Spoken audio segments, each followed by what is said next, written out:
ዛሬ ትምህርት ክፍል የሆነውን እንነሳና ሁላችንም አብረን እናነባለን። የማነበው ከሉቃስ ወንጌል ምዕራፍ 24 ነው። የማነበው ከቁጥር 1 እስከ 7 ያለውን ካነበብኩኝ ይበቃል። ነገር ግን ከሳምንቱ በመጀመሪያው ቀን ገብተውም የጌታን ኢየሱስን ሥጋ አላገኙም። እነርሱም በዚህ ሲያመነቱ እነሆ ሁለት ሰዎች የሚያንጸባርቅ ልብስ ለብሰው ወደ እነርሱ ቀረቡ። ፈርተውም ፊታቸውን ወደ ምድር አቀርቅረው ሳሉ እንዲህ አሏቸው፣ ሕያውን ከሙታን መካከል ስለምን ትፈልጋላችሁ? ተነስቷል እንጂ በዚህ የለም። የሰው ልጅ በኃጢአተኞች እጅ አልፎ ሊሰጥና ሊሰቀል በሦስተኛውም ቀን ሊነሳ ግድ ነው እያለ ገና በገሊላ ሳለ ለእናንተ እንደተናገረ አስቡ። ቃሎቹንም አስቡ። ከመቃብሩም ተመልሰው ይህን ሁሉ ለ11ዱና ለሌሎቹ ሁሉ ነገሯቸው ይላል። መቃብሩ ባዶ ነው። እስቲ በሉ መቃብሩ ባዶ ነው፣ ተነስቷል።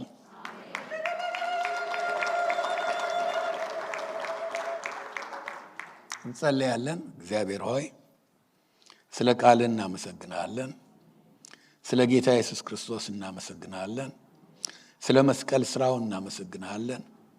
እግዚአብሔር ሆይ ዕዳችን ስለተከፈለልን፣ ከፍርድ ነፃ ስለሆንን፣ መንገድ ስለተከፈተልን፣ ልጆችህ መሆን ስለቻለን እግዚአብሔር ሆይ እናመሰግናለን።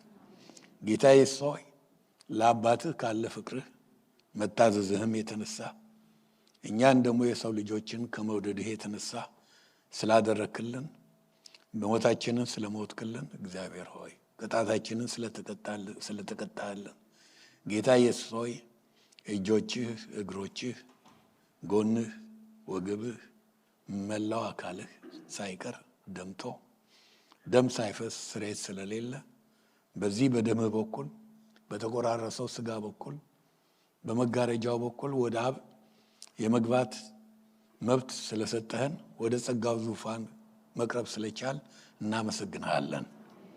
ጌታ ሆይ የሞተ ነቢይ ሳይሆን በሕይወት ያለ ጌታ ስለምናመልክ እጅግ በጣም ልባችን ሐሴት ያደርጋል። ስለዚህ በዚህን ቀን ቃልህም ስንማር እያንዳንዳችን እንድታስተምረን ጸልያለሁኝ በኢየሱስ ክርስቶስ ስም።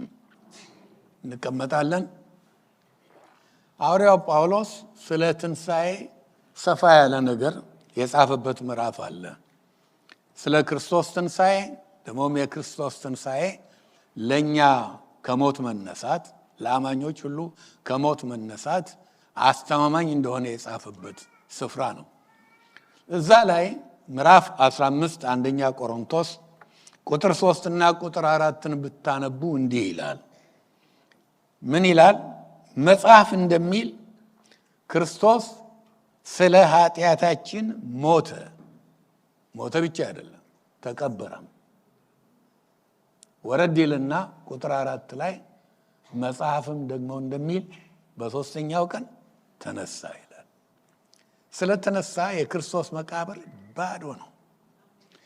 የክርስትና ትልቁ ዶክትሪን ይሄ ነው። ትንሣኤው ባይኖር ኖሮ ክርስትና የለም። እኔ ልጅ ሆኜ ሳላገባም ተማሪ እያለሁኝ እርግጥ አገለግል ነበረ።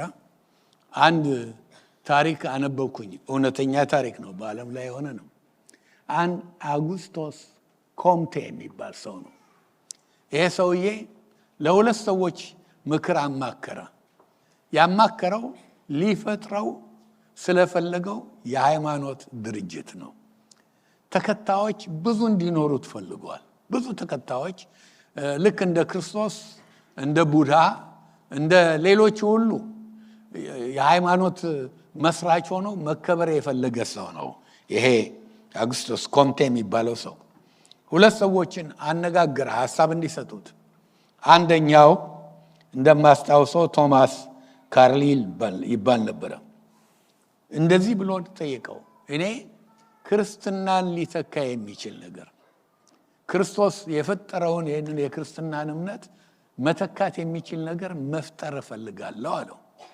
እና ይሄ መቼም አይቻለሁ ታውቃላችሁ። ብዙ ሰዎች በጣም ደንቋቸዋል። ራሱ ናፖሊዮን በሕይወት እያለ ያለው ምንድነው? እሱ ታላቅ የሚያስፈራ የፈረንሳይ ገዢ ነው። አውሮፓን አንቀጥቅጠው ገዝተዋል። ምን አለ? እኔ እንደዚህ አስፈሪ ሁሉን ነገር ማድረግ የሚችል ጌታ ሆኜ አንድ ሰው ለኔ ሙቱልኝ ብላቸው አይሞቱልኝም፣ ማንም አይገኝም። ክርስቶስ ግን ሙቱልኝ ሳይላቸው ከፍቅሩ የተነሳ ብቻ ሊሞቱለት የተዘጋጁት በሚሊዮን የሚቆጠሩ ናቸው። ለምንድን ነው የሆነው አለ። አሰበና አሁን መልሱን አግኝቻለሁ አለ። መልሱ እኔ ያው ዲክታተር በመሆኔ ባለኝ መሳሪያ ብዛት በወታደሮቼ ኃይለኛነት ዓለምን አንቀጥቅጬ ገዛው። ክርስቶስ ግን በፍቅር ገዛ። ፍቅሩ ነው አይደለም እንዴ ሁላችን እንትን የሚለን። የማይቻልን ሙከራ ለማድረግ አማከረ እና ያለው ክርስትናን የሚተካ በቃ ክርስትና እንዲረሳ የሚያደርግ ሃይማኖት መፍጠር ፈልጋለሁ አለው። ያ ምክሩን ያካፈለው ሰውዬ ምን አለው? ያስብከው ሐሳብ ጥሩ ነው፣ ግን እንዳልከው እንዲሳካልህ አንዳንድ ነገሮች ማድረግ ያስፈልጋል አለው። ይሄው ምንድነው? ክርስትናን የሚተካ ነገር ለማድረግ መጀመሪያ ተሰቀል አለው። መሰቀል አለበት ክርስትናን ለመተካት። ከተሰቀለ በኋላ እንቅበርህ አለው። ከቀበርን በኋላ በሶስተኛው ቀን ድንጋዩን ፈንቅለህ ተነስ። ከዛም ደግሞ መነሳትህን በሚያስተማምን መንገድ አንተ መሆንን ለሁሉ ሰዎች እንዲታይ አድርግ። ያን ጊዜ በእርግጥ ክርስትናን የሚተካ ነገር ትፈጥራለህ አለው። ሁለተኛው ምክር ተቀባዩ ሰማውና አይ በቃ ከፈለክ ሐሙስ ቀን እንመጣና እንይዛለን አለ። እና ወስደን እዛች ጉድጓዷን ኢየሩሳሌም ሄዳችሁ አይታችኋል። እዛ ሴንት ፒተር የሚባለው ያ የዶሮ ጭንቅላቱ ላይ ያለው ቤተክርስቲያን ጉድጓድ ውስጥ አይታችኋል። የቀያፋ ግቢ ነበረ። ሐሙስ ቀን ክርስቶስ ተሰቃይቶ ያደረባት ቦታ ነው። እዛ ውስጥ ገብተን በጨለማ ውስጥ ብቻን ጉድጓድ ነው፣ ደንጀን ነው፣ ስናሰቃይ ታድራለህ አለው። እና ዓርብ እንሰቅልሃለን አለው። ከመስቀላችን በፊት ግን ጥሩ አድርገን እንገርፋለን። ያው በደንበኛው ይሄ እግሩ የውስጥ እግሩ ሳይቀርልን እና ይህን ሁሉ እናደርግብሃለን። ከዛ ደግሞ የሸዋ አክሊል ጎንጉነን በጭንቅላትህ ላይ እናደርጋለን። ትበሳሳለህ። ከጀርባህ ደም ነው ከሁሉ ቦታ። ከዛ በኋላ በመስቀል ጎዳና ላይ መስቀል አሸክመን እንወስዳለን፣ እየገረፍን እየወደቅ እየተነሳ። እዛ ደግሞ ከሰቀልንህ በኋላ ምን እናደርጋለን? ዋው እናሰቃያለን፣ ጎንህን በጦር እንወጋለን። ይሄ ሁሉ ከሆነ በኋላ ከሞትክ እንቀብርሃለን። ከተቀበርክ በኋላ በሶስተኛው ቀን ተነሳ፣ የመጀመሪያው ደቀ መዝሙርን ይሆናል አለው። ያው ክርስትናን የሚተካ ነገር ማድረግ አይቻልም ማለት ነው። የክርስትናን እምነት ከሌሎች እምነቶች ሁሉ ልዩ የሚያደርገው ዛሬ የምናከብረው በዓል የትንሣኤ በዓል ትንሣኤው ነው። ደግሞ ባዶ መቃብር ነው።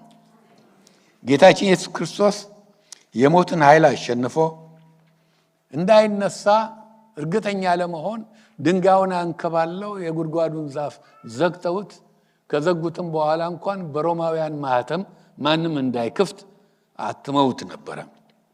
ማህተሙን በጣጥሶ ያንን ድንጋዩን አንጓሎና ጥሎ ጌታችን ኢየሱስ ክርስቶስ ከሞት ተነስቷል። የቀሩት ሃይማኖቶች በሙሉ ብትመለከቱ መሪዎቻቸው ይሄንን ማድረግ የቻሉ አይደሉም። ዝም ብለው መዋቲ ሰው ናቸው። ምንም እንደማንኛውም ሰው ናቸው። ከሞቱም አይነሱም፣ ሞተው ቀርተዋል። ክርስቶስ ግን ተነስቷል። ዛሬ ካገኛችሁ መቃብሮቻቸውን የትኛውንም የሃይማኖት መሪዎች መቃብር ሄዳችሁ ብታዩ ካለ አጥንቶቻቸው እዛው በስብሰው ቀርተው አሉ ማለት ነው። ያለ ክርስቶስ ትንሣኤ ግን የክርስትና እምነት መኖር አይችልም። ትንሣኤው በጣም አስፈላጊ ነው። ትልቅ ዶክትሪን ነው። መኖር አለመቻል ብቻ አይደለም፣ ጸንቶ መቆምም አይቻልም። ይኸው ክርስቶስ የመስቀሉን ስራ ጨርሶ ወደ ቤቱ ወደ ሰማይ ካረገ ወደ 2000 ዓመታት ተቆጥረዋል። ክርስትና ግን ዛሬም እየለመለመ ነው ማለት ነው። ያለ ትንሣኤው መሆን አይችልም። የክርስትና እምነት የሚመካው በመስቀል ላይ በተሰራው ስራ እንደገና ደግሞ ክርስቶስ ከሞት በመነሳቱ ነው። የስቅለት ዓርብ ዲያብሎስ ይህን ሁሉ ስለሚያውቅ አቤት ፈንጠዝያው! መቼም ፓርቲ ጠርቶ እንደሆነ አልጠራጠርም። እርኩስ መናፍስት ሁሉ ተሰብስበው በቃ ይሄንን የእግዚአብሔር ልጅ ነኝ ያለ አምላክ ነኝ ያለ የእኛን ስራ ሊበጣጠስ የመጣ አስወገድ ነው ብሎ ትልቅ ፌሽታ እንዳደረጉ ገምታለሁኝ። ይሄ የውጥዋቱን ስለ ካለማወቅ የተነሳ ነው። ደግሞም እኮ ማወቅ የሚገባችሁ እናንተ ሎጂክ መጠቀም ያለባችሁ ዲያብሎስ ምን አይነት ፉሊሽ ነው። ፉሊሽ ብቻ አይደለም፣ he is not omniscious፣ ሁሉን የሚያውቅም አይደለም። ቢያውቅ ኖሮ ክርስቶስን ለምን ወደ መስቀል ይወስደዋል? የእሱን ስራ እንደሚያፈራርስ ሞቱ እንደሆነ አዳም የሰራውን ስህተት ሁሉ ማረም የሚችል መልሶ የሰውን ዘር ከእግዚአብሔር የሚያስታርቅ የሚፈሰው ደሙ መሆኑን ቢያውቅ ኖሮ እንዴት አድርጎ ክርስቶስን ወደ መስቀል ይመራል? ባይሆን ሊያደርግ ይገባው የነበረው እንዳንተ ያለ የለም ይዴሎ እያለ መንግስት ይገባሃል እያለ ክርስቶስ ንጉስ እንዲሆን አይደለም እንዴ? የዳዊት ዙፋን እኮ ያንተ ነው እያለ እንደዛ ማድረግ ነበረበት። ያ ቢሆን ኖሮ ክርስቶስ መስቀል ላይ ባይሞት አሁን እንደምናውቀው የደህንነታችን ነገር ሁሉ አይሰራም፣ ድልም የለም። እስካሁን ድረስ በኃጢአታችን ነበር። ዲያብሎስ እንደጨፈረብን መሸጦ ባሪያ ሆነን እንገዛለት ነበር ማለት ነው። ነገር ግን ነፃ ያወጣን ማን ነው? ክርስቶስ ነው። የት? መስቀል ላይ በሰራው ስራ። ስለዚህ ዲያብሎስ ምንም ዕውቀት የለውም። እንዳነበብነው እሑድ ጠዋት ተከታዮቹ ሽቱ ሊቀቡ ያው በአይሁድ ባህል መሰረት ከፍቅራቸው የተነሳ ሲሄዱ ይነጋገሩ የነበሩት ድንጋዩን ማን ያንከባልልልናል? ምክንያቱም ድንጋዩን ሲዘጉ ማህተሙን ሲያደርጉሉ አይተዋል። እነሱ ማህተሙን ለመበጠስ ፍርሃት አልታየባቸውም። በቃ ካላቸው ፍቅር የተነሳ የሆነው ይሁን፣ ግን ድንጋዩን ማን ያንከባልልልናል? እና በተለይ ሴቶች ያንን የማድረግ አቅም ጉልበትም የላቸውም እያሉ ይነጋገሩ ነበር። ሲደርሱ ግን ድንጋዩ ተንከባለው አገኙ ይላል ያነበብኩላችሁ ክፍል። ገርሟቸው ወደ ውስጥ ሲገቡ አስክሬኑ የለም። አስክሬኑ የለም። የዚህን ጊዜ ምንድነው ብለው በሚያስቡበት ጊዜ ሁለት ነጫጭ ልብስ የለበሱ እና የሚያንጸባርቅ ልብስ የለበሱ ይላል ያነበብኩት ክፍል መልአኮች ናቸው። ምን አሏቸው? ሕያውን ከሙታን መካከል ለምን ትፈልጉታላችሁ? ለምን እንዴ? በዛ 3 ዓመት ተኩል ውስጥ በይሁዳ በገሊላ በየቦታው በሚያስተምርበት ጊዜ ነግሯችሁ የለም? እና ወደ ኢየሩሳሌም እንደሚሄድ በጸሐፍትና በፈሪሳውያን እጅ እንደሚወድቅ እንደሚሞት እንደሚቀበር በሶስተኛውም ቀን እንደሚነሳ ነግሯችሁ የለምን አሏቸው። እና ተነስቷል። ሕያውን ከሙታን መካከል መፈለግ አይገባችሁም አሏቸው። እነሱም እየፈነጠዙ ሄደው ይህን ሁሉ ለቀሩት ሐዋርያቶች የምስራቹን አወሩላቸው። ደስ ይላል። እነሱ እኔም እዚህ ያላችሁት በሙሉ ክርስቲያን የሚባል በክርስቶስ ያመነ ሁሉ የሚያምነው በሞተ ነቢይ አይደለም፣ በሞተ የሃይማኖት መስራች አይደለም።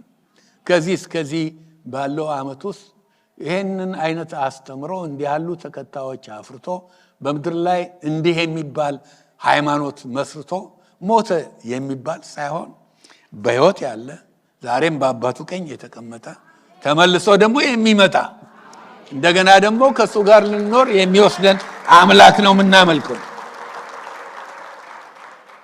ትንሣኤው ክርስቶስ ነኝ ሲል በምድር ላይ ሳለ ላስተማረው ነገር ሁሉ ዋስትና ማረጋገጫ ነው።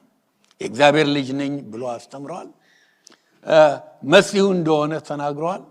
የሚመጣው እሱ መሆኑን ተናግሯል። ክርስቶስ የዓለም ብርሃን ነኝ ብሏል። እኔ የሕይወት መንገድ ነኝ ብሏል። ክርስቶስ ብዙ ነገሮች ነው የተናገረው። ትንሣኤው ባይኖር ኖሮ ክርስቶስ ያስተማረው ነገር ሁሉ ከተራ ዲስኩር የተለየ አይታየም ነበር። ለሆነው ነገር ሁሉ ማረጋገጫው የክርስቶስ ከሞት መነሳት ነው። ሞቱና ትንሣኤው የክርስትና እምነት የሚቆምበት እውነት ነው። ሞቱ ብቻውን ቢሆን ኖሮ የክርስትና እምነት መጽናት አይችልም። ምን ለውጥ አለው? በልተው ጠጥተው ብዙ ዓመት ኖረው ይሄንና ያንን አድርገው ከሞቱት በምን ይለያል? ክርስቶስ የሚባል ተወለደ፣ ቤተልሔም የሚባል ቦታ ተወለደ። እንዲህ ያለ ደግ ስራ ሰራ፣ በሽተኞችንም ይፈውስ ነበረ፣ እንዲህ ያለ መልካም ነገር ያስተምር ነበረ። ሞተ። ዛሬም መቃብሩ አለ፣ ዛሬም አስክሬኑ አለ። ምን ይጠቅም ነበረ? ስለዚህ ሞቱ ብቻውን አይደለም። ሞቱ በከንቱ እንዳልሆነ፣ ለመዋጀት ኃጢአት ለማስተስረይ እንደሆነ፣ የኛ የደህንነት አዋጅ እንደሆነ ያረጋገጠበት ትንሣኤው ነው፣ መነሳቱ ነው። ክርስትና የሚቆመው በእነኚህ ነው። ከሞት ባይነሳ ኖሮ ሞቱ ፍሬ ቢስ ይሆን ነበረ። ከጠላታችንም ምንድን ነው መዳፍ መውጣት አንችልም ነበረ። ጠፍር አድርጎ ይዞን እስከ ዛሬ በስሩ ነበርን። ትንሣኤው ባይኖር ኖሮ ሐዋርያት ወዲያው ተስፋ ቆርጠው ቀልብ ሰው ድሮ ኢትዮጵያ ውስጥ በደርግ ዘመን አንድ ትምህርት አስተማርኩኝ፣ ቀልባሽ ደቀ መዝሙር የሚል። አንዳንድ ሰዎች አሉ ክርስቶስን መከተል ትተው የሚቀለብሱ እና ሐዋርያቱም እኮ ነካ አድርጓቸው ነበር። ታውቃላችሁ፣ ቀልበስ ማድረግ ጀምረው ነበር። ተስፋ ቆርጠው ነበር። ትንሣኤውን ያጸናቸው እና እንደው አይጎ ፊሽንግ አለ ጴጥሮስ። እኔ 3 ዓመት ተኩል ይችን ስራ ትቼ ነበር። እስቲ አሁን በቃ ምን ዋጋለሁ፣ አሳ ላጠምድ እሄዳለሁ አለ። ችግሩ አንዳንድ ጴንጤዎች ለሌላውም እንቅፋት ይሆናሉ፣ ተከታይ ያገኛቸዋል። ሌላው ደግሞ ሰማና እኔም እከተላለሁ አለ እነ ዮሐንስ። ሌሎችም እኔም አንድ ላይ ሄደው 3 ዓመት ተኩል የጣሉትን መረብ አንስተው ቀልበሳ ጀምረው ነበር። አይደለም እንዴ? በኋላ ዮሐንስ ወንጌል ምዕራፍ 21 ላይ ነው ክርስቶስ ራሱ መጥቶ ጴጥሮስንም ሪስቶር ሲያደርገው 3 ጊዜ የካደውን 3 ጊዜ ትወደኛለህን ብሎ ጠይቆት፣ እዛን ጊዜ ፍቅር እንግዲህ ተግባራዊ ነው። በጎቼን ጠብቅ፣ ግልገሎቼን አሰማራ፣ የተለያየ ስራ ሰጠው እና 3 ጊዜ ጠይቆት ማለቴ ነው። ነካክቷቸው ነበር ማለቴ ነው። እንደውም ፈርተውም በር ዘግተው ነበር የሚቀመጡት ማለቴ ነው። ወደ ኤማውስስ የሚሄዱት እንደው የብርታት የድል ነገር ሰምታችሁባቸዋል? ሉቃስ 24 ላይ ነው። ምንድነው ያሉት? ክርስቶስ እኮ ነው አብሯቸው የሚሄደው፣ አላወቁትም። እንዴ አንተ በኢየሩሳሌም የሆነውን እስከ ዛሬ አልሰማህም እንዴ? እኛ እኮ ተስፋ አድርገነው ነበር፣ እንዲህ ይሆናል ብለን ነበር፣ እንዲህ ደርሰናል ብለን ነበር። ተስፋ መቁረጥ ነካክቷቸው ነበረ። ምን አጸናቸው? ምን አበረታቸው? ምን ደፋር አደረጋቸው? ምን ህይወታቸውን ጠልተው ሞቱን በሞቱ ለማተም፣ አንዳንዶቹ እንደውም እንደርሱ እንኳን መሰቀል እድል ሲያጋጥማቸው እንደ ጌታዬ መሰቀል አልፈልግም ብሎ ጴጥሮስ አሁን ዘግዝቃችሁ ስቀሉኝ ብሎ የተሰቀሉበት ምክንያት ምንድን ነው? የዚህ ሁሉ ድፍረታቸው ምክንያት የክርስቶስ ከሞት መነሳት ነው።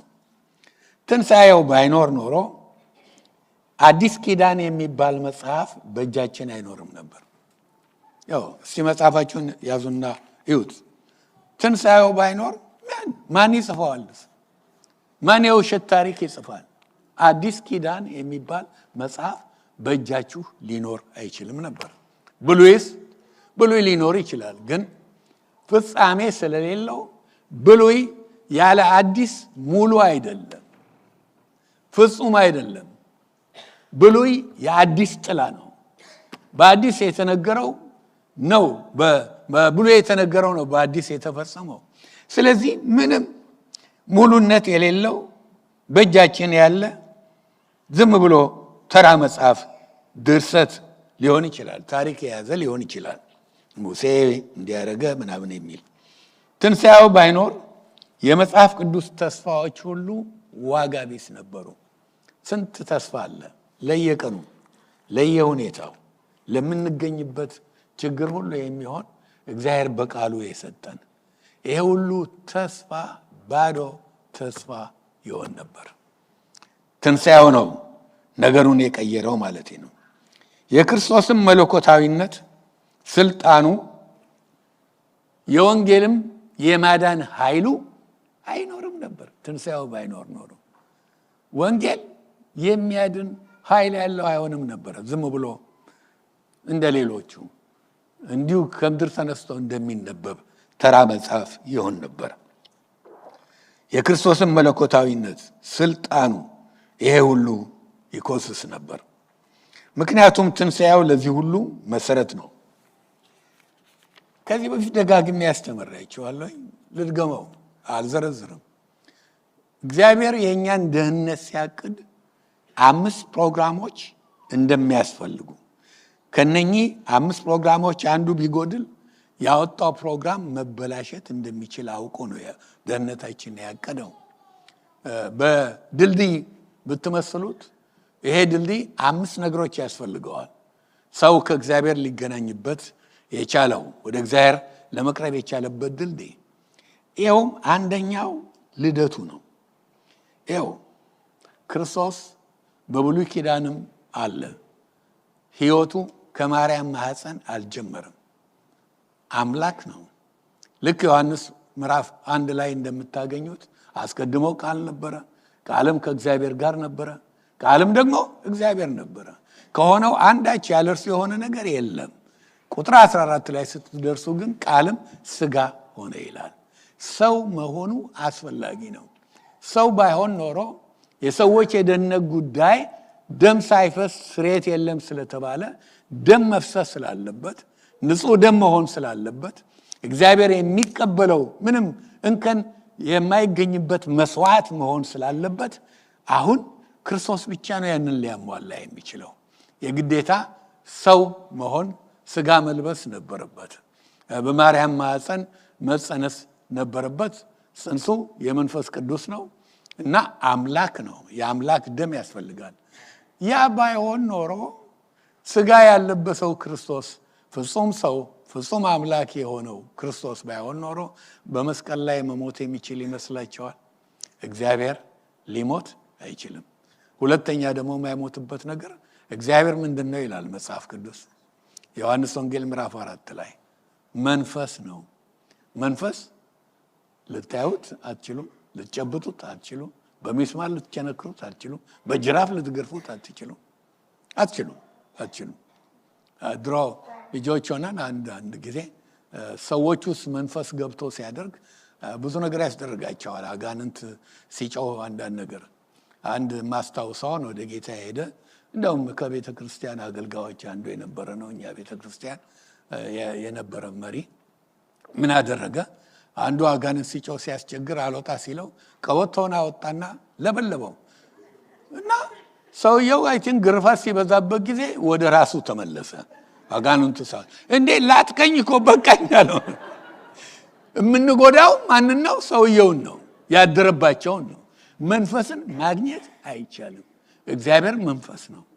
ስለዚህ የሚመለከውም በመንፈስ ነው ተብሏል ምዕራፍ 4 ላይ ታውቃላችሁ። እና ሊሞት አይችልም። ሞቱ አስፈላጊ ነው። ከሚገባው በላይ ቆየሁበት፣ ቶሎ ልንገራችሁ። ሞቱ ብቻ አይደለም ፕላኑ ውስጥ ቢጎድል፣ ሞቱ ባይኖር ይሄ ሁሉ ክርስትና የሚባል ነገር የለም። ቀጥሎ ምንድን ነው? ህይወቱ። ይኸው የብዙ ሃይማኖት ድርጅቶች ብዙ አለ።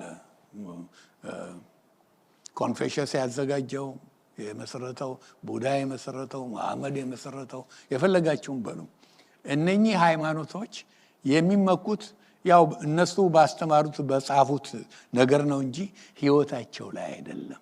ወደ ህይወታቸው ፍተሻ ከገባችሁ ማታገኙት ማያቅለሸልሽ ነገር የለም። ብዙ ማንም ናቸው። ክርስቶስ ግን ጻዳ ነው። አንድም ኃጢአት መጽሐፍ ቅዱሳችን በነገር ሁሉ ተፈትኖ ይላል ከኃጢአት በቀር አንዳች ያልተገኘበትም። ማንም ከክርስቶስ ይሄ ጎደለ ብሎ ጠንቅሎ ማውጣት የሚችለው ነገር የለም። ህይወቱ አስፈላጊ ነው። ያ 33 ዓመት ተኩል በሰዎች መካከል ኖሮ ያደረገው ህይወቱ አስፈላጊ ነው። ምንም እንከን የለውም። ልክ በብሉይ እግዚአብሔር እንደሚቀበለው መስዋዕት እንከን የሌለው እውር ያልሆነ መሆን አለበት። አንካሳ ያልሆነ እከካም ያልሆነ መሆን አለበት የሚቀርብ በግ ሁሉ አይደለም እንዴ? ክርስቶስ ንጹህ ነው። ህይወቱ አስፈላጊ ነው። ያ ባይሆን ኖሮ ችግር ነበረን። የሚያሳፍር ይሄ እንዲህ ያደረገ እንዲህ ያሉ ሚስቶች አልነበሩትም። አሁን ስለ አንዳንዶቹ የሚነገር አለ። እንዲህ ያደረገ አይደለም ወንበዴ አልነበረም ነው የሚባል ነገር የለም። እግዚአብሔር ይመስገን። እና ህይወቱ አስፈላጊ ነው። ቀጥሎ ሞቱ አስፈላጊ ነው። ልደቱን ነግራችኋለሁ። እንደገና ሞቱ ብቻ አይደለም። ሞቶ ቢቀር ኖሮ ዋጋ የለውም። ትንሳኤው አስፈላጊ ነው። ትንሳኤው ብቻ አይደለም፣ እርገቱም ከየት ነው የመጣው? ከላይ አይደለም? መጽሐፍ ቅዱስ ደግሞ ዮሐንስ ወንጌል ምዕራፍ 3 ላይ ይመስለኛል ከላይ ከመጣው በስተቀር ተመልሶ ወደ ሰማይ የሄደ የለም ይላል። አሁን ኤልያስ ሄደዋል። ሄኖክም አካሄዱን ከእግዚአብሔር ጋር በማድረጉ ሄደዋል። ነገር ግን ልታውቁ የሚገባው እነሱ ተወሰዱ ነው የተባሉት። እግዚአብሔር ወሰዳቸው በእሳት ሰረገላ ያኛውንም ኤልያስንም። እና ይሄም ከእግዚአብሔር ጋር አካሄዱን ሲያደርግ አንድ ቀን አብረው ሲሄዱ ሲጫወቱ እግዚአብሔር በቃ አሰበና ይሄ ሰው ይምጣልና ወደ ራሱ ወሰደው። ይሄ ነው በራሱ ኃይል የሄደ ከላይ የመጣው ክርስቶስ ብቻ ነው። እርገቱ አስፈላጊ ነው። ባያርግ ኖሮ ተመልሶ ሄዶ በአባቱ ዙፋን አጠገብ ባይኖር ኖሮ ዛሬ በተለያየ ሀገር ዚህም ሀገር አሁን ባለው ፕሬዚዳንት ይሁን እኔ ፖለቲካ ውስጥ የኢትዮጵያን ፖለቲካ ወዲያ የአሜሪካን ፖለቲካ ወዲያ ከዚህ ፑልፒት አልሰሙም። ሰውን ሲናገሩ ከኔ ይሰማሉ። ፖለቲካ ማንሳት አይደለም ግን ተመልከቱ እስቲ ያሉትን የፈጡትን ፕሬዚዳንቶች ሁሉ ተመልከቱ። ተቃዋሚ ያላቸው አይደለም እንዴ? ሰልፍ ያደርጉባቸዋል አይደለም እንዴ? ሰልፍ ክርስቶስ በምድር ላይ ቢሆን ኖሮ ከማድረጉ በፊት ትንሣኤ ሆኗል። በምድር ቢሆን ኖሮ አቤት ሰልፉ፣ አቤት ሲኤንኤን የሚያወራው፣ ፎክስ የሚያወራው፣ ኤንቢሲ የሚያወራው አይደለም እንዴ? ሰልፍ በየጊዜው ሄድ ተቃወሙ ይባላል። ሁላችንም ተቃውሞ ልንወጣ ነበር ማለት ነው። አንዳንዶችም ድንጋይ ይዘው ቤተ መንግስቱን በድንጋይ ሊሰብሩ ነበር ማለት ነው። አይቻልም። እሱ ሰው አይደለም፣ ከፍ ያለ ነው፣ ከላይ የመጣ ነው። አሁን የሚገኘው በአባቱ ዙፋን ነው እና ከፍ ያለ ነው፣ አምላክ ነው። በሰው እይታ ልናየው አንችልም ማለት ነው። እና የዚህ አይነት አምላክ ነው። ከአምስቱ አንዱም አይጎድልም። የክርስቶስ ትንሣኤ በብዙ መንገድ አስደናቂ ነው። በሰዎች ታሪክ ዘመን ውስጥ እሞታለሁ፣ ይሄ ይሆንብኛል፣ እነሳለሁ ብሎ እንዳለው ያደረገ ማንም የለም፣ ክርስቶስ ብቻ ነው። የትንሣኤ ዕለት የሆነው እንግዲህ ልክ እንደዚህ ነው። በጣም አስደናቂ በሆነ መንገድ እነኛ ፈሪዎችን የነበሩትን እነኚህ በር ዘግተው እንታሰራለን እንገደላለን ብለው የተንጠረጠሩትን ምን ለወጣቸው? ትንሣኤው ነው። ዋጋ ከፍለው እንዲያገለግሉ ያደረጋቸው እሱ ነው። ትንሣኤው ባይኖር ኖሮ የክርስትና እምነት ብቻ አይደለም ኢሲኤፍሲ ወይም ዳላስ ቤተክርስቲያን ወይ መካነ ኢየሱስ ወይ ሙሉ ወንጌል ወይንም መሰረተ ክርስቶስ የፈለጋችሁትን ቸርች ሰምጥሩ ቤተክርስቲያን ልትኖር አትችልም ነበር። ቤተክርስቲያን የደሙ ፍሬ ነች አይደለም እንዴ? አዎ። እና ድል አድርጎ ነኝ ያለውን ሆኖ የፈጠራት ነች። እሱ የፈጠራት አዲሲቷ የክርስቶስ ህብረተሰብ ነች ቤተ ክርስቲያን። እንደውም የትንሣኤውን አስፈላጊነት ለማወቅ ከፈለጋችሁ ጥቂት ቁጥሮች ላንብብላችሁና ከአንደኛ ቆሮንቶስ ምዕራፍ 15 6 ነገሮች ላሳያችሁ። ትንሣኤው ባይሆን ኖሮ ሊሆን የሚችሉ ኔጌቲቭ ነገሮች አሉታዊ የሆኑ ነገሮች ግን እነኚህ 6 ነገሮችን የሚገለብጥ ቁጥር አለ እዚህ ማነበው ውስጥ እና እንደ ከዛ ከተባለው ነገር የተነሳ እነኛ ኔጋቲቭ ነገሮች ኔጋቲቭ መሆናቸው ቀርቶ ምን ሆነዋል? በረከት ሆነዋል። ቃሉ የሚለው ምንድነው? ክርስቶስ ባይነሳ ኖሮ ነው ምን ይሆናል?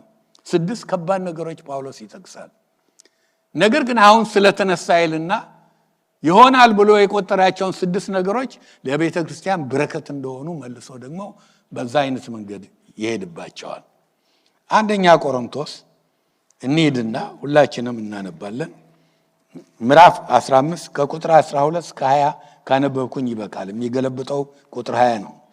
አንደኛ ቆሮንቶስ ምዕራፍ 15 ከቁጥር 12 እስከ 20 ክርስቶስ ከሙታን እንደተነሳ የሚሰበክ ከሆነ ከእናንተ አንዳንዶች ትንሣኤ ሙታን የለም እንዴት ይላሉ?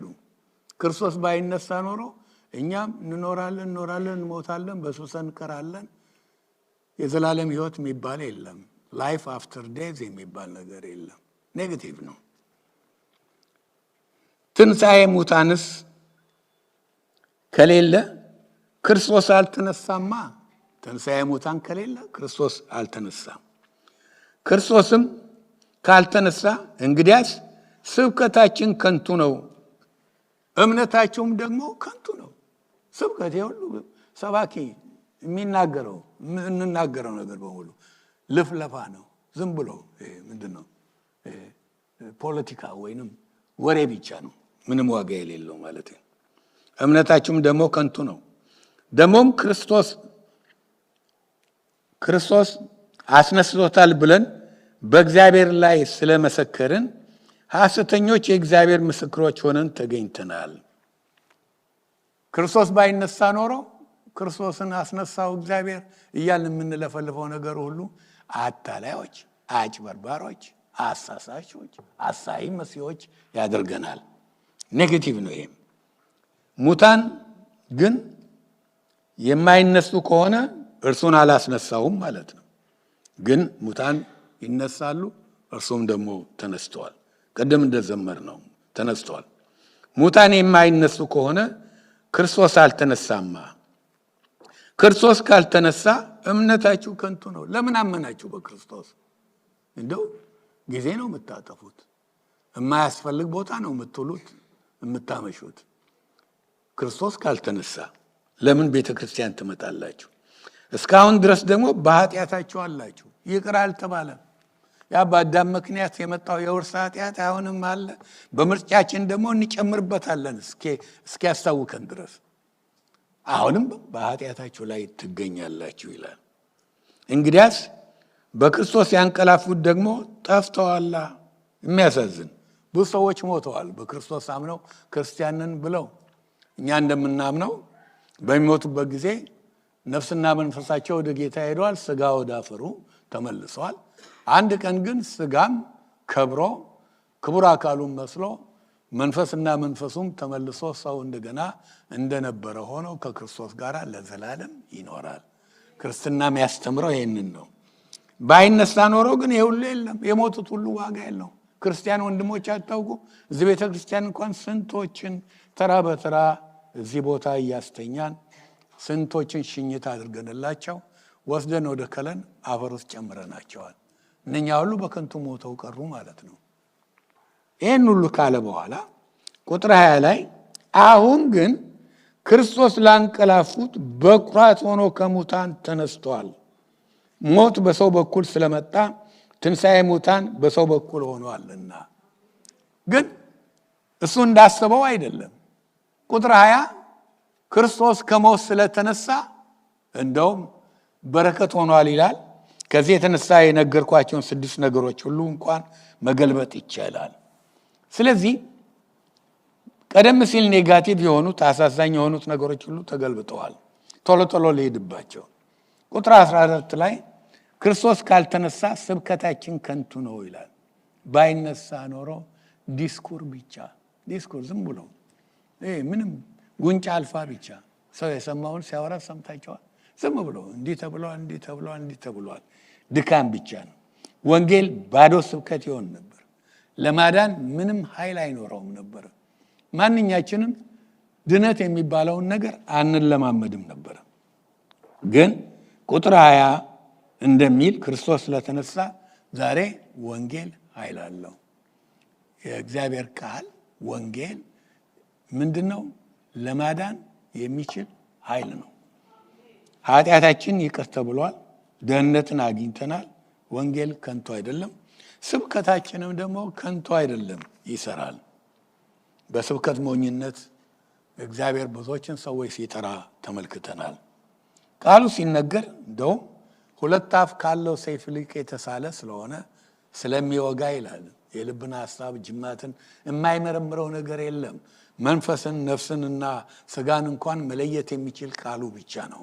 ሐዋርያው ጳውሎስ እንደጻፈው ዕብራውያን ምዕራፍ 4 ቁጥር 12 ላይ እና ይሄ ቃል ስለሚሰራ ምን ሆኗል?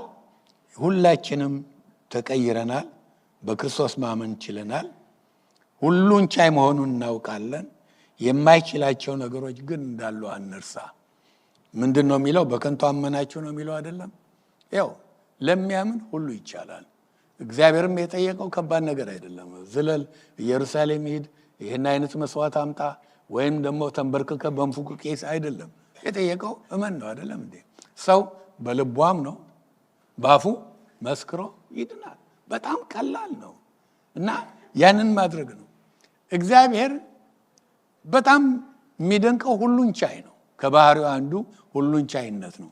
ግን እግዚአብሔር የማይችለው ነገሮች አሉ። ይህንን ታውቃላችሁ።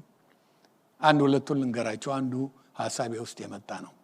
እግዚአብሔር ሊዋሽ አይችልም። ይህንን ታውቃላችሁ። እግዚአብሔር ውሸት መናገር አይችልም። እንደው እባክህን ዋሽልኝ። ብዙዎቻችን ውሸት እንዲመርቅልን እንጸልይ የለም? ብዙ ሰውየው እንደውም አንድ ውሸት ነገር አድርጋ ሴቲቱ እኛ ጋር የሚመጣ የምታውቁት ዝነኛ ሰባኪ ነው።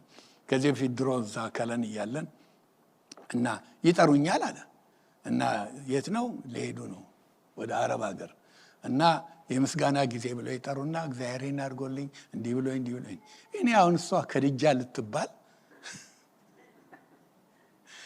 አለ። ያው የፈለገ ይሁን ምስጋና ፕሮግራም መደረጉ መጥፎ አይደለም፣ በዚህም ሆነ በዚያ። ግን ምስጋናው መሆን ያለበት እግዚአብሔር አረገልኝ እንዲዋሽቼ ሳይሆን በውሸት ፕሮግራሞች አድርጎ የሚወጡ መደረግ ያለበት ቀጥፌ መልቲ ሆኜ ውሸት ተናግሬ ይሄው ሊሆንልኝ ነው። ይሄ ሁሉ ሆኖ ክርስቲያን መሆኔን እያወቀ እግዚአብሔር ስላልቀጣኝ የምስጋና ቀን ይሄ ነው መሆን ያለበት። እግዚአብሔር መዋሸት አይችልም። ሁለተኛው እግዚአብሔር ሊያምንልን አይችልም። ማመኔ ማንፈታ ነው የኛ ነው። እግዚአብሔር በቃ ለአንተ በክርስቶስ እንድታመን አያደርግም። አንተ ነህ ማመን ያለብህ። አንተ ነህ ኮንቪክትድ መሆን ያለብህ። ኮንቪክሽን ያንተ ነው። እግዚአብሔር ሊያምን አይችልም። ልክ አሁን እስር ቤት በጅምላ ታስራችሁ ሳላችሁ አንድ ሰው መጥቶ በቃ ይሄን አክል ክፈሉ ተብሏል፣ ከከፈላችሁ ነፃ ትሆናላችሁ፣ እኔ ከፍያለሁ ብሎ ቼክ ጽፎ ቢሰጥላችሁ ነፃ ናችሁ። ብዙ ሰዎች በሩጫ ነው የሚወጡት ከዛ እስር ቤት። አንዳንዱም ሲሰናበት ምን ሲል ሲያወራ እንግዲህ የት እንገናኛለን ሲል ጊዜ ሊወስድበት ይችል ይሆናል። አንዳንዱም ደግሞ ቀስ ብሎ ሊወጣ ይችላል። አንዱ ግን የለም እኔ እዚሁ ልቆይ ብሎ ቢል ምርጫ የማን ነው? ኢየሱስ ይበስብሳል እዛ። እግዚአብሔር ለእኛ ሊያምንልን አይችልም። በሱ በኩል የሚደረገውን ስራ ሁሉ ሰርቶልናል። ሁለተኛ ከስድስቱ ክርስቶስ ከሞት ካልተነሳ እምነታችሁ ከንቱ ናት፣ ባዶ ትርጉም የሌለው ምንም። ግን ያያያዘው እምነትና ስብከትን እንዳያያዘው አወቃችሁ? አያይዞታል። ስብከትን አስቀድሟል፣ እምነትን። የሰማነው ስብከት ነው አይደለም እንዴ? መጀመሪያ ስብከት ይቀድማል። ምክንያቱም ቃሉ እንደሚያስተምረን እምነት ከየት ነው ይላል? ከመስማት ነው። መስማት ከየት ነው ይላል? ከእግዚአብሔር ቃል ነው። የሚቀድመው መስማት ነው። ከሰማን በኋላ እምነት ተፈጠረልን፣ አመንን። አሁን ግን ክርስቶስ ባይነሳ ኖሮ ምንም የሁሉ ባዶ ነው ይልና ከቁጥር 20 የተነሳ ግን እምነታችን ዛሬ ጽኑ ነው፣ ብርቱ ነው። መሰረት ላይ ነው የቆምነው። ምክንያቱም በአለቱ ላይ ነው የቆምነው። በምንም ምክንያት አንናወጥም። ቁጥር 58 ላይ ብታዩ እንደውም ቁጥር 58 የዚሁ ምዕራፍ ላይ ምዕራፍ 1 ቆሮንቶስ 15 ቁጥር 58ን ሲላንብብላችሁ አንድ ምክር ይሰጣል። ስለዚህ የተወደዳችሁ ወንድሞች ሆይ ድካማችሁ በጌታ ከንቱ እንዳይሆን አውቃችሁ የምትደላደሉ የማትነቃነቁ የጌታ ስራም ሁልጊዜ የሚበዛላችሁ ሁኑ ይላል። ስለ ክርስቶስ 3 ነገሮች እዚህ ቦታ ያነሳል። አንደኛው የክርስቶስ ቤዚካሊቲ መሰረትነቱን፣ የሁሉ ነገር መሰረት እሱ ነው። እንደውም ሐዋርያ ጳውሎስ 1 ቆሮንቶስ 3 ላይ ከተመሰረተው መሰረት በስተቀር ሌላ መሰረት አይቻልም። እርሱም ማን ነው ይላል? ክርስቶስ ነው ይላል። ቤዚካሊቲ። ቀጥሎ ሴንትራሊቲ ታያላችሁ፣ ማዕከለኝነቱን። እሱ ነው የሁሉ ነገር ማዕከል። በሁሉ ነገር ውስጥ እሱ መኖር አለበት። ሌላው ደግሞ ያነሳው ምንድነው? ብልጫነቱን፣ ፕሪኤሚነንስ። አንድ ኤድዋርድ ሞቴ የተባለ ሰው የደረሰው አንድ ቆንጆ መዝሙር አለ። ድሮ ልጆችንን እኛ ሚስዮን ልጅነት የወጣትነት ጊዜያችን ያሳለፍን የአማርኛ መዝሙሮች ሳይፈጠሩ በፊት እና ብዙ የሚስዮን መዝሙሮች እንዘምራለን። በአማርኛ የተተረጎሙት ማለት እግዚአብሔርና ስብሐት ለአምላክ በሚል መጽሐፍ ላይ ነበር። በመጽሐፍ ነበር ምን ዘምረው። ግን እንግሊዝኛ መዝሙሮችን ዝም ብለን የእንግሊዝኛ ፕሮግራሞች ላይ እንዘምራለን። ይሄ ኮምቴ የጻፈው ምን ነበር ብትሉ በጣም ደስ የሚል በዘምራው ደስ ባለኝ ድምፅ ነው እንጂ መንጌ ዘምረው እንዴ My hope is built on nothing else ሲበለው than Jesus' blood and his righteousness. But ምን ነበር? I dare not trust the sweetest frame, but wholly trust in Jesus' name. ይልና on Christ the solid rock I stand, all other grounds are sinking sand. አይደለም? ደስ የሚል ጽኑ። ይሄን አግኝተናል። በጸና ነገር ላይ ነው የቆምነው። ሶሪ ልዘምርላችሁ አልቻልኩም ድምጼ። ቁጥር 15 ክርስቶስ ካልተነሳማ፣ ሶስተኛው ክርስቶስን አስነስቶታል ብለን ስለመሰከርን ሐሰተኞች የእግዚአብሔር ምስክሮች ነን ይላል። ውሸተኞች፣ ፖለቲከኞች፣ ሰባኪዎች፣ ቱልቱላ ነፊዎች በመርካቶ ካምፓኒ አይደለም፣ ዝም ብሎ ዋጋ የሌለው። እንደውም አንድ የቅርብ የአዲሱ አማርኛ ሰምቻለሁ። ምንድነው የሆነ ሰው ሲናገር ሰማሁት። ምናምን ያለው ቃል ነው። በጣም ቆሻሻ ቃል ሳይሆን አይቀርም፣ አላውቀውም። እና ዝም ብሎ እንደውም የእግዚአብሔር ጠላቶች እንሆን ነበር። ያላደረገው ቁጥር 20 እንደሚለው ክርስቶስ ከሞት ስለተነሳ ነው። እንደውም ውሸት ስንናገር እግዚአብሔርን መበደል ነበር። ያላደረገውን አደረገ። አሁን እኔ ከምድር ተነስታችሁ አይሮፕላን ሰራ ብትሉ ይሆናል እና ያላደረኩትን ምስክሮች ነን። ቁጥር 17 አራተኛው ነጥብ ነው። ባይነሳ ኖሮ እምነታችሁ ከንቱ ናት፣ እስከ ዛሬም በኃጢአታችሁ ነው ያላችሁት ይላል። ከፍርድ በታች ናችሁ ማለት ነው። ነገር ግን ኃጢአታችን ይቅርታ አግኝተዋል። ክርስቶስ ከሞት ተነስቷል። የክርስቶስ ትንሣኤ ሆኗል። አምስተኛ ቁጥር 18 ካልተነሳማ በክርስቶስ ያንቀላፉት ጠፍተዋል። ቀደም እንደተናገርኩት የሞቱት አድራሻ ነው የቀየሩት፣ ዚፕ ኮድ ነው የቀየሩት። ከኛ ነበሩ። ያው እግዚአብሔር የፈቀደላቸው ጊዜ ሲደርስ ሄደዋል። አሁን ከክርስቶስ ጋር ናቸው። አንድ ቀን ደግሞ እናገኛቸዋለን። በትንሣኤ ጊዜ አብረን እንሆናለን። በሺውም ዓመት አብረን እንሆናለን። ዘላለምንም አብረን እናሳልፋለን። ግን ክርስቶስ ከሞት ባይነሳ ኖሮ ሞተው ቀርተዋል። በቃ ዋጋ የለውም። የሚነሳም የለም፣ ታሪክም አይኖራቸውም። በቃ ተወለደ፣ ሞተ፣ አበቃ። ሂውስተን ከተማ ውስጥ ተቀበረ። እዛ ከለን የሚባል ቦታ አፈር ጣልንበት። ከዛ ወዲህ መርሳት ነው። ቁጥር 6 ነው ስድስተኛው ነጥብ ቁጥር 19 በዚህች ሕይወት ብቻ ክርስቶስን ተስፋ ካደረግን ከሰው ሁሉ ይልቅ ምስኪኖች ነን። በዚህች ሕይወት ብቻ ለዚች ለጥቂቷ ሩጫ በዚህ ምድር ላይ ላለ ቢል ለዚህ ለሚበላ ለሚጠጣ ዝም ብሎ ያው ሆድም ለመብል ነው መብልም ለሆድ ነው። ግን ጳውሎስ ነው ብሏል፣ እግዚአብሔር ሁለት ነው፣ ግን አንድ ቀን ያጠፋቸዋል። ለዚህ ብቻ የምንኖር ከሆነ ለምድራዊ ፍላጎቶቻችን ለዚችና ለዛች አይደለም። እኛ ምስኪኖች አይደለንም። ክርስቶስ ከሞት ስለተነሳ የምናድርገው እናውቃለን፣ የምናምነውን እናውቃለን። ከሞት የተነሳው ክርስቶስ የምንጠይቀውን ሁሉ እዚህ መጽሐፍ ላይ አሁን ያነበብነውን ነገር ሁሉ ሊያደርግልን የቻለ ችሎታ ያለው ሁሉን ቻይ አምላክ እንደሆነ እናውቃለን። ከዚህ በፊት ነግሬያቸዋለሁኝ። እንደውም የተመረቀው ብቸኛ መንገድ የሚል አንድ ትራክት ጽፌያለሁ። ዌብሳይታችን ላይ ነበረ ድሮ። እዛ ላይ እንደጻፍኩት አሁን አንድ ሰው ሄዶ ተማሪ ነው፣ አልጀብራ ቸግሮታል፣ ጭንቅላቱን አዝሮታል፣ ወይንም ደግሞ ኬሚስትሪ አንድ ዛፍ ሄዶ ዋርካም ሊሆን ይችላል፣ እባክህን ዛፍ አልጀብራ ቸግሮኛል አስተምረኝ ቢል ሊረዳው ይችላል? ችሎታ የለውም። ብዙ ችሎታ የሌላቸው ሰዎች ሊሆኑ ይችላሉ፣ የሰማይ መላእክት ሊሆኑ ይችላሉ፣ ማንም ሊሆን ይችላል። ማዳን የማይችል ችሎታ የሌለው አምላክነት የሌለው ሁሉ ምንም ማድረግ አይችልም። የእኛ ጌታ ግን ሞትን አሸንፎ የተነሳ ንጉሠ ነገሥት ክርስቶስ ስለሆነ ሁሉን ይችላል። ጌታ ይባርካችሁ።